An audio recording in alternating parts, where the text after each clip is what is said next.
এই স্বৈরাচার পতনের আন্দোলন বিএনপির পক্ষ থেকে 2008 সালের পর থেকে স্বৈরাচার পতনের আন্দোলন বিএনপি রাজপথে করে আসছে।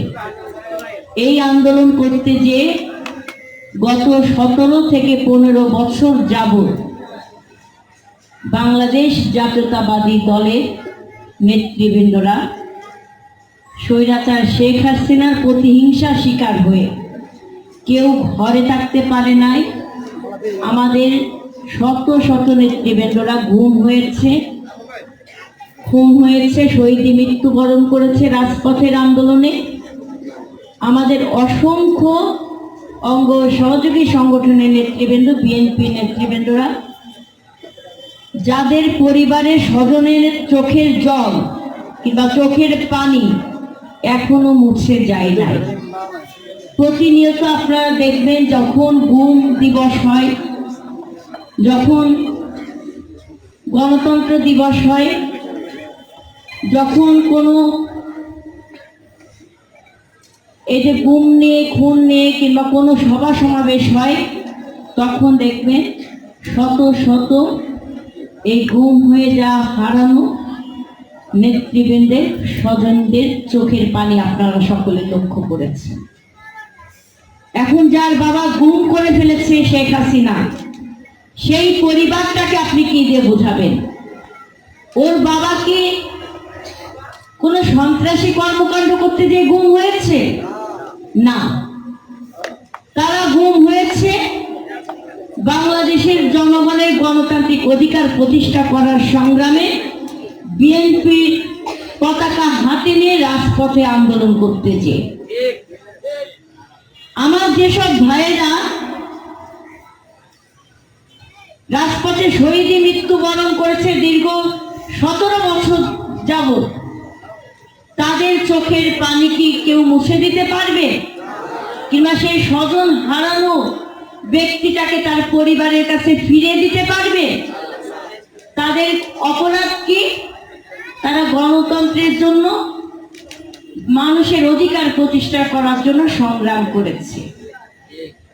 আজকে আমাদের বিএনপির অনেক নেতৃবৃন্দরা এখানে উপস্থিত আছে, এই মঞ্চে উপস্থিত আছে।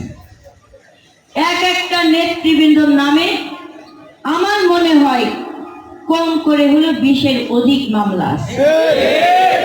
এখানে কেউ যদি আমি হাত তুলতে বলি, আপনারা কারা কারা কারা নির্যাতন ভোগ করেছে, আপনারা একটু হাত তোলেন তো।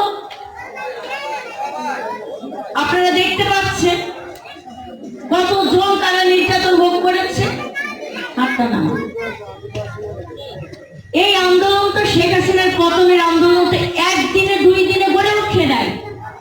এটা তিলে তিলে নির্যাতিত, নিপীড়িত হতে হতে হতে হতে বিএনপি এটাকে দাঁড় করিয়েছে দীর্ঘ 17 বছর যাবত। তখন আমাদের সাথে এই মামলা, হামলা, নির্যাতন, নিপীড়ন সহ্য করে রাজপথে যারা ছিল তারাই বিএনপির প্রকৃত কর্মী। রাজপথের আন্দোলনে যারা ছিল তারাই বিএনপির আগামী দিনের কান্ডারি। এই যে খোরশেদ জমিদার সাহেব বললেন, অনেক নব্য বিএনপি গজিয়েছে। এটা যে শুধু কেরানীগঞ্জে তা নয়, কিন্তু এটা সারা বাংলাদেশে গজিয়েছে। কারণ কি? কারণ শেখ হাসিনা পালিয়ে যে আওয়ামী লীগের অস্তিত্ব বিলীন করে দিয়েছে। এখন আওয়ামী লীগের সাথে যারা দালালি করেছিল, যারা এক সময় বিএনপি করত, কিন্তু আওয়ামী লীগ যখন ক্ষমতায় আসে তাদের সাথে আতাত করে ব্যবসা বাণিজ্য করেছে,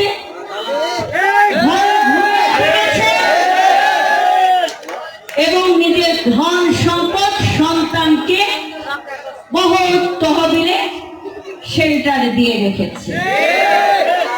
আর যারা আপোষ করে নাই, আতাত করে নাই, নিজের সর্বোচ্চটা বিসর্জন দিয়ে বাংলাদেশের জনগণের অধিকার প্রতিষ্ঠা করার জন্য দেশনেত্রী বেগম খালেদা জিয়া দেশনায়ক জনাব তারেক রহমান এবং আমাদের কেরানীগঞ্জে কর্ণধার বাবু গয়েশ্বরচন্দ্র রায়ের নেতৃত্বে অটল থেকেছে,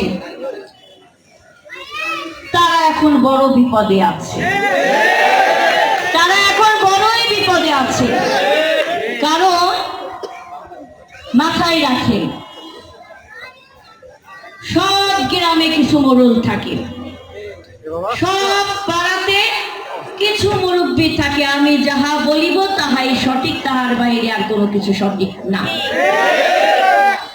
সাবধান হয়ে যাবেন, সতর্ক হয়ে যাবেন।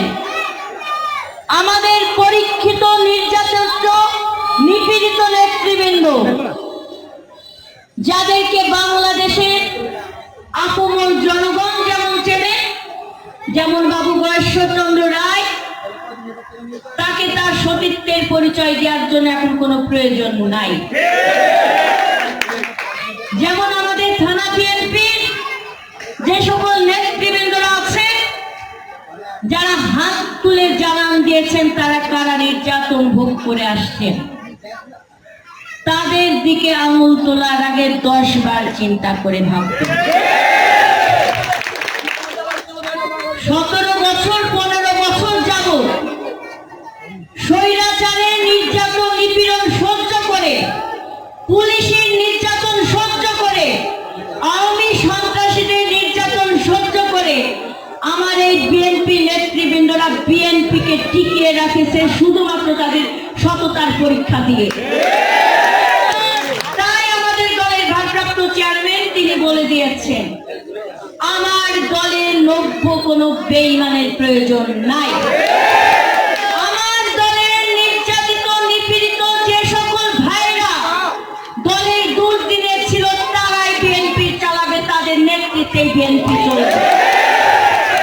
তো যারা ভাবছেন গোপন বৈঠকের মাধ্যমে, ঘরোয়া বৈঠকের মাধ্যমে কিংবা হুমকি ধমকি দেখিয়ে আমাদের নেতৃবৃন্দদেরকে দমন করবে, তাদেরকে বলে দিতে চাই, তাদেরকে বলতে চাই, হাসিনা শুধুমাত্র তার এই প্রতিহিংসার কারণেই কিন্তু দেশ থেকে পালিয়ে যেতে বাধ্য হয়েছে, অন্য কোনো কারণে নয়। আজকে আপনাদেরকে এই ধারণাটাও রাখতে হবে। আজকে এখানে দীর্ঘক্ষণ ধরে 1 ঘন্টার অধিক সময় ধরে আপনারা যারা আছেন সবাই কি বিএনপি করেন? এখানে অনেকে সাধারণ মানুষ আছে যারা বিএনপি করে না কিন্তু বিএনপি সমর্থক। এরকম সমর্থক আছেন যারা সরাসরি দলের কোনো পদ হোল্ড করছেন না। একবার হাত তুলে দেখান তো দিদিরা, আপনারা হাত তুলে দেখান তো। এই মানুষগুলো বিএনপি করে না, তারা বিএনপি সমর্থক হতে পারে, কিংবা তারা আজকে আমাদের 2টা কথা শোনার জন্য এখানে আসছে, তাই নয় কি? আপনারা যারা এই এলাকায়, অত্র এলাকায় ছিলেন, আমরা যতদূর জানি শাইন চেয়ারম্যান বিপু সাহেবরা, এই আওয়ামী গণরা পোলাও দিয়ে, মাংস দিয়ে, টাকা দিয়ে চেয়ারের লোক ভরাই রাখতে পারে নাই।